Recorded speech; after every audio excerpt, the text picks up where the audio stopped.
தமிழ்நாடு முழுவதும் இன்று குரூப் 4 தேர்வுகள் பல மையங்களில் நடைபெற்று கொண்டிருக்கின்றன. இந்த தேர்வுக்கான அறிவிப்பு 25/4/2025 ஏப்ரல் மாதத்தில் வெளியிடப்பட்டு இன்று தேர்வுகள் நடைபெற்று கொண்டிருக்கிறது. இந்த தேர்வு தமிழ்நாட்டிலே உள்ள 4922 மையங்களில் நடைபெற்று கொண்டிருக்கிறது. சென்னையில் மட்டும் 311 மையங்களில் நடைபெற்று கொண்டிருக்கிறது. இந்த தேர்வு எழுதுவதற்கு 13,89,738 மாணவர்கள் அனுமதிக்கப்பட்டுள்ளார்கள். இதில் சென்னையில் மட்டும் 94,848 பேர் இந்த தேர்வினை எழுதுவதற்காக அனுமதிக்கப்பட்டிருக்கிறார்கள். இந்த தேர்வுகள் இன்று 9 மணி முதல் ஆரம்பித்து 9:30க்கு தேர்வு ஆரம்பிக்கும். 9:30 to 12 3 hours நடக்கும். 100 கேள்விகள் தமிழ் மொழியிலும் 100 கேள்விகள் பொது அறிவு மற்றும் மென்டல் எபிலிட்டி என்ற அடிப்படையிலும் 200 கேள்விகள் அப்ஜெக்டிவ் டைப்பாக வச்சு இந்த எக்ஸாம் நடக்குது. இந்த எக்ஸாம் இருந்துட்டு ஒரு சிங்கிள் ஸ்டேஜ் எக்ஸாம். இப்போ நீங்கள் லாஸ்ட் டைம் குரூப் 1 பார்த்தப்போ அது 3 கட்டமாக நடந்தது. ப்ரிலிமினரி, மெயின், அப்புறம் இன்டர்வியூ. வேறு இது இருந்துட்டு ஸ்ட்ரைட்டாகவே இந்த பரீட்சையை மாணவர்கள் நல்லா எழுதினாங்கன்னா அவர்களுக்கு வேலை வாய்ப்பு இந்த மதிப்பெண் அடிப்படையிலே கிடைச்சிரும். அதனால் இது ஒரு முக்கியத்துவம் வாய்ந்த தேர்வாக இருக்கிறது. ரெண்டாவது, இந்த தேர்வுக்கு தான் வேகன்சி ரொம்ப அதிகம். இந்த தேர்வுக்கு இப்போது இந்த ஆண்டு 3935 வேகன்சிஸ். ரெண்டாவது, இதுக்கான குவாலிஃபிகேஷன் 10ஆம் வகுப்பு தேர்ச்சி தான். அதனால் இதை நிறைய மாணவர்கள் எழுதுகிறாங்க. நான் முதல்ல சொன்ன மாதிரி 13,89,000 பேர் இந்த தேர்வுக்கு அனுமதிக்கப்பட்டிருக்கிறார்கள். இதில் பல முக்கியமான பணிகள் தொகுத்து உள்ளன. இதில் மொத்தம் 25 போஸ்ட் இருக்குது இந்த எக்ஸாமில். அதனால தான் கம்பைன்டு குரூப் 4 எக்ஸாமினேஷன் என்று நாம் சொல்கிறோம். இதில் முக்கிய பணிகளான விஏஓ, கிராம நிர்வாக அலுவலர், இளநிலை உதவியாளர், ஜூனியர் அசிஸ்டண்ட், டைப்பிஸ்ட், ஸ்டெனோடைப்பிஸ்ட், அப்புறம் வருவாய்த்துறையில் junior revenue inspector, forest watcher, forest guard போன்ற பல பணிகள் இதில் நம்ம இதன் மூலமாக தேர்வு செய்கிறோம். விஏஓ போஸ்ட்டு 215 போஸ்ட் இருக்குது. இதில் ஜூனியர் அசிஸ்டண்ட் 1678 பேர் இதில் தேர்ந்தெடுக்கப்படுவார்கள். டைப்பிஸ்ட் 1100 பேர் இதில் தேர்ந்தெடுக்கப்படுவார்கள். ஸ்டெனோடைப்பிஸ்ட் 368, junior revenue inspector 239, forest watcher 145, forest card 112 என்று பல பணிகளில் நிறைய வேக்கன்சிஸ் இதில் இருக்குது. இதெல்லாம் கடைசியில் கவுன்சிலிங் மூலமாக வழங்கப்படும். நம்ம ரேங்க் லிஸ்ட் போட்டப்புறம் அதில் மெரிட் படி அவங்களை நம்ம கூப்பிடுவோம். மெரிட் கம்யூனல் ரிசர்வேஷன் அடிப்படையில் அவங்களை கூப்பிடுவோம். அவங்களில் முதல் மார்க் உள்ளவங்க அவங்களுக்கு வேண்டிய போஸ்ட் எடுத்துக்கலாம். அதுக்கப்புறம் வரவங்க அவங்களுக்கு என்ன போஸ்ட் அவைலபிளாக இருக்கோ அப்படியே அது தொடர்ந்து நடைபெற்று கொண்டே இருக்கும். இதற்கான முடிவுகள் ஒரு 3 மாதத்தில் வெளியிடப்படும் என்று நாங்கள் கருதுகிறோம். சென்ற ஆண்டு பார்த்திங்கன்னா ஒரு 4-4.5 மாதம் ஆச்சு. இந்த முறை நம்ம பல நடவடிக்கைகளை சிம்பிளிஃபை பண்ணியிருக்கிறதுனால ஒரு 3 மாதத்துக்குள்ளே இந்த முடிவுகளை வெளியிட்டு விடலாம் என்று நான் கருதுகிறேன்.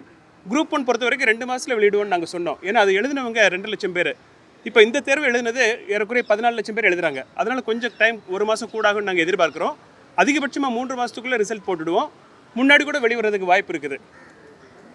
டிஎன்பிஎஸ்சி பொறுத்த வரைக்கும் நம்ம எல்லா ரெக்ரூட்மெண்ட்டும் ஸ்பீடப் பண்ணதுனால சென்ற ஆண்டு 10,701 பேர் நம்ம ரெக்ரூட் பண்ணோம். இந்த ஆண்டு ஜூன் மாதம் வரை 11,027 பேர் நம்ம செலக்ட் பண்ணியிருக்கோம். இன்னும் ஒரு 4,300 பேர் நம்ம ஏற்கனவே இருக்கக்கூடிய செலெக்ஷன் ப்ராசஸ் மூலம் நம்ம செலக்ட் பண்ணுறதுக்கு ஒரு 2-3 மாதங்களில் செலக்ட் பண்ணுறதுக்கான நடவடிக்கைகள் இருக்குது. மொத்தமாக இப்போ அறிவிச்சிருக்கிற அறிவிப்புகள் மற்றும் இனிமேல் வரக்கூடிய அறிவிப்புகள், இந்த ஆண்டில் வரக்கூடிய அறிவிப்புகள் சேர்த்திங்கன்னா இன்னும் ஒரு டோட்டலாக ஒரு 10,000 பீப்புள் நம்ம செலக்ட் பண்ணக்கூடிய வாய்ப்பு இருக்குது என்று நான் கருதுகிறேன். டிஎன்பிஎஸ்சி ஒரு ஆனுவல் கேலண்டர் வச்சு செயல்பட்டு வருகிறது. நம்ம போன நவம்பர் மாதத்துலேயே எந்தெந்த தேர்வுகள் என்றைக்கு நடக்கும்னு சொல்லிட்டு முதல்ல நம்ம மாணவர்களுக்கு அறிவிப்பு கொடுத்துட்டோம். இந்த மாதிரி முன்னாடியே நம்ம சொல்கிறப்ப தான் நம்ம எக்ஸாம் ஹால் பிளாக் பண்ணுறது, அதுக்கப்புறம் மாணவர்கள் அந்த தேர்வுக்காக தயார் செய்கிறது. ஏன்னா யூபிஎஸ்சி வேறு நிறுவனங்கள் பல தேர்வுகள் நடத்துகின்றன. அதுக்கெல்லாம் ஒன்றுக்கு கிளாஷ் ஆகாத மாதிரி நம்ம திட்டம் போட்டு நம்ம ஏற்கனவே பட்டியல் போட்டதுனால நம்ம 7 தேர்வுகள் அறிவித்து இப்போ அதில் 5க்கு ஏற்கனவே நம்ம அறிவிப்பு வெளியிட்டு தேர்வு நடந்துட்டு இருக்குது. குரூப் 2-2Aக்கு மட்டும் நம்ம இந்த மாதம் 15 அடுத்த வாரம் நம்ம ரிலீஸ் பண்ணுறோம் அதுக்கான நோட்டிஃபிகேஷன். அதுக்கப்புறம் குரூப் 5Aங்கிறது internal promotion within the government செக்ரட்டேரியட்டில். அதனால் இந்த ஆண்டோட கால அட்டவணையை நம்ம உரிய முறையில் பின்பற்றி தேர்வுகள் எல்லாத்தையுமே நடத்திட்டோம். குரூப் 2A நம்ம அறிவிப்பு வெளியிட்ட உடனே இந்த அறிவிப்புகள்லாம் ஓரளவு கம்ப்ளீட் ஆகிடும். டிஎன்பிஎஸ்சி எல்லாத்தையுமே நம்ம பிளான் பண்ண மாதிரி இந்த ஆண்டு நம்ம நடத்தக்கூடிய வாய்ப்பு நமக்கு கிடைச்சிருக்குது. இன்று இந்த குரூப் 4 தேர்வுகள் சுமூகமாக தமிழ்நாடு முழுக்க நடந்துட்டு இருக்குது. மேற்கொண்டு ஏதாவது கேள்வி இருந்தால் நீங்கள் கேட்கலாம்.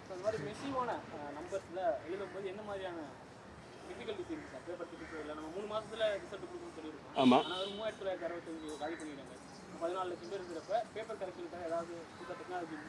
சரி, இந்த பேப்பர் கரெக்ஷன் இது OMR எக்ஸாமினேஷன்.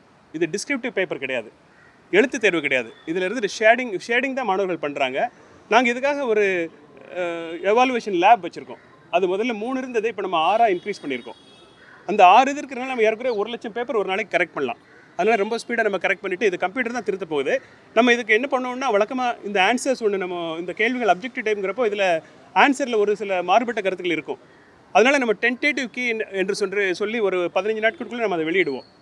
அதுக்கப்புறம் மாணவர்கள் அதில் அப்ஜெக்ஷன் எதாவது இருந்தால் அதை கம்ப்யூட்டரில் ரிஜிஸ்டர் பண்ணலாம். அதை நாங்கள் என்ன பண்ணுவோம்னா எக்ஸ்பர்ட் பேனல் ப்ரொஃபஸர்ஸ் எல்லாம் வர சொல்லி எது சரியான ஆன்சர்னு சொல்லிட்டு நாங்கள் ஃபைனலைஸ் பண்ணிவிட்டு அதுக்கப்புறமா திருத்தணும். ஸோ இதுக்காக ஒரு 20 நாள் நமக்கு போய்டும் முதல்ல. அதுக்கப்புறம் திருத்துறதுக்கு ஒரு மாதம். அந்த திருத்தி முடிச்சப்பறம் நம்ம ரேங்க் லிஸ்ட் போடணும். ஏன்னா பல விதமான ரிசர்வேஷன்ஸ் இருக்குது நமக்கு. அந்த ரிசர்வேஷன் அடிப்படையில் நம்ம ரேங்க் லிஸ்ட் போட்டு தான் நம்ம கவுன்சிலிங்க்கு கூப்பிட முடியும். இந்த நடைமுறைக்காக நம்ம 3 மாதம் சொல்கிறோம். பேப்பர் திருத்துறதுன்னு பார்த்தீங்கன்னா ஒரு மாதத்துக்குள்ளே நம்ம திருத்தி முடிச்சிடலாம். பட் இறுதி ரிசல்ட் போடுறப்போ நமக்கு ஒரு 2 அல்லது 3 மாதம் ஆகிடும். கவுன்சிலிங் நடத்தி போஸ்டிங் கொடுக்குறப்போ ஒரு 3 மாதம் ஆகிடும். செய்திகளை உடனுக்குடன் தெரிந்து கொள்ள கீழ்கண்ட கேபிள் மற்றும் டிடிஹெச் நெட்வொர்க்குகளில் எம்நாடு செய்தி தொலைக்காட்சியை காணுங்கள். பாதகம் செய்பவரை கண்டால் நாம் பயம் கொள்ளலாகாது பாப்பா. மோதி மிதித்து விடு பாப்பா, அவர் முகத்தில் உமிழ்ந்து விடு பாப்பா. அண்மை செய்திகளை உடனுக்குடன் தெரிந்து கொள்ள இணைந்திருங்கள் எம்நாடு தொலைக்காட்சியுடன்.